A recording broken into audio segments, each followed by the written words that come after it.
Évangile selon Matthieu, chapitre 23. Alors Jésus, parlant à la foule et à ses disciples, dit : Les scribes et les pharisiens sont assis dans la chaire de Moïse.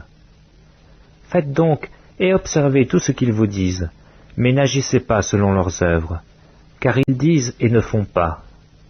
Ils lient des fardeaux pesants et les mettent sur les épaules des hommes, mais ils ne veulent pas les remuer du doigt. Ils font toutes leurs actions pour être vus des hommes. Ainsi, ils portent de larges phylactères et ils ont de longues franges à leurs vêtements. Ils aiment la première place dans les festins et les premiers sièges dans les synagogues. Ils aiment à être salués dans les places publiques et à être appelés par les hommes « Rabbi, Rabbi ». Mais vous, ne vous faites pas appeler Rabbi, car un seul est votre maître, et vous êtes tous frères. Et n'appelez personne sur la terre votre Père, car un seul est votre Père, celui qui est dans les cieux. Ne vous faites pas appeler directeur, car un seul est votre directeur, le Christ.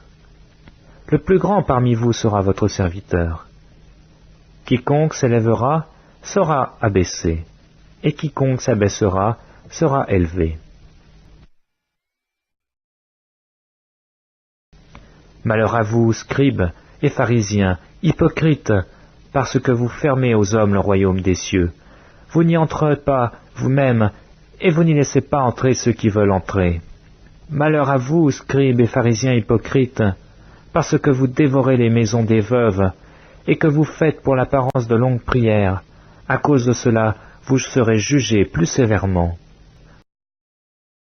Malheur à vous, scribes et pharisiens, parce que vous courez la mer et la terre pour faire un prosélyte, et quand il l'est devenu, vous en faites un fils de la géhenne 2 fois plus que vous.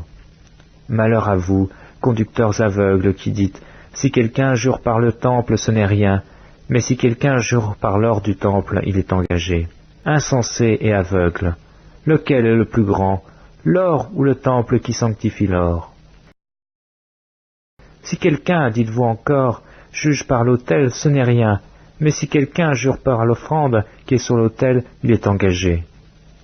Aveugle, lequel est le plus grand, l'offrande ou l'autel qui sanctifie l'offrande ?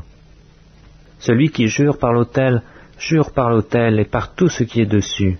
Celui qui jure par le temple et par celui qui habite.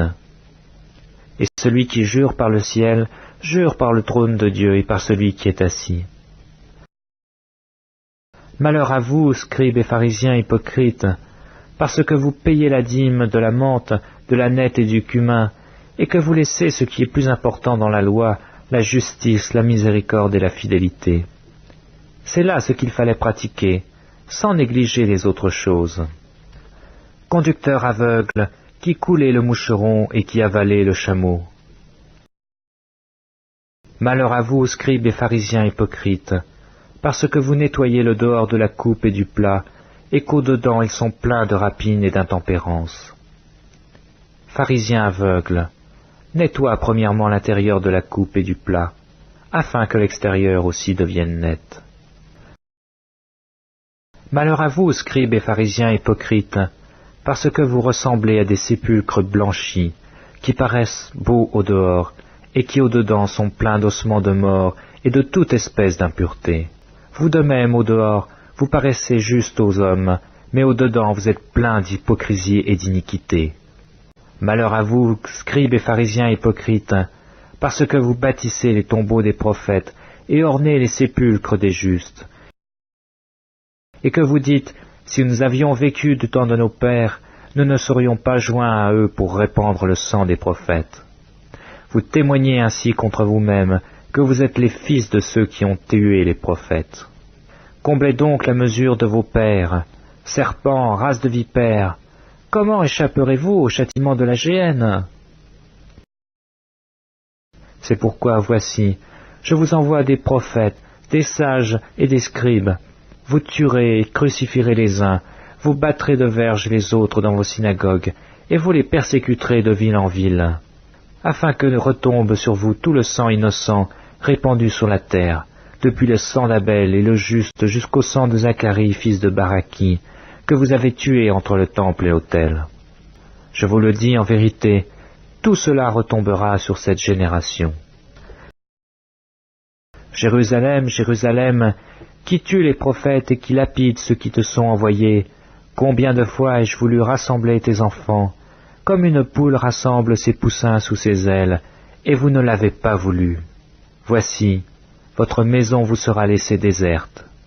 Car je vous le dis, vous ne me verrez plus désormais, jusqu'à ce que vous disiez, béni soit celui qui vient au nom du Seigneur.